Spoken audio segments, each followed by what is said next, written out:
छत्रपती अष्टवधान जागृत न्यायालंकार मंडित शस्त्रशास्त्रास पारंगत राजनीती धुरंधर प्रौढ प्रताप पुरंदर क्षत्रिय कुलावतंस सिंहासनाधीश्वर महाराजाधिराज योगीराज श्रीमंत योगी श्री श्री श्री छत्रपती शिवाजी महाराज की जय।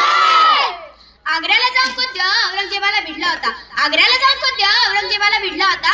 महाराष्ट्राच्या मातीत युगपुरुष शिवरायाचा घडला होता. आजचा सुवर्ण क्षण अत्यंत आनंदाचा आहे, कारण याच दिवशी छत्रपती शिवाजी महाराज जन्मले होते. शिवराय जन्मले असते तर इतिहासच कळाला नसता की स्वराज्य म्हणजे काय. हवा वेगाने नव्हती, हवेपेक्षाही त्याचा वेग होता. अन्यायाविरुद्ध लढण्याचा इरादा त्यांचा नेक होता.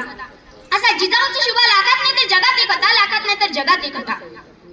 छत्रपती शिवाजी महाराजांचा जन्म 19 फेब्रुवारी 1630 रोजी शिवनेरी किल्ल्यावर झाला. त्यांच्या आई जिजाऊ या संस्कारक्षम आणि दूरदृष्टी असलेल्या स्त्री होत्या. त्यांनी छत्रपती शिवाजी महाराजांना रामायण, महाभारत, संत परंपरा आणि स्वराज्याच्या स्वप्नाचे बीज रोवले.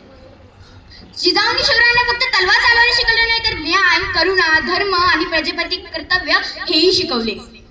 भवानी मातेचा लेक तो मराठ्यांचा राजा होता. झुकला नाही कोणासमोर, मुघलांचा तो बाप होता. स्वराज्यासाठी आयुष्यभर शत्रूंना नडला होता. प्रतापगडच्या पायथ्याला अफजल खानाला फाडला होता. छत्रपती शिवाजी महाराज हे योद्धे नाही, तर त्यांनी गनिमी कावा युद्ध पद्धत विकसित केली. तोफांपेक्षा वेग, संख्येपेक्षा युक्ती आणि बळापेक्षा बुद्धी यावर त्यांचा विश्वास होता.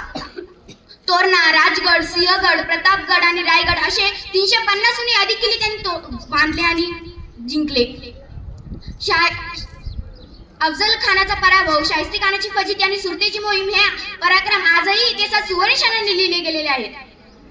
एवढे बोलून माझे 2 शब्द संपवते. भारत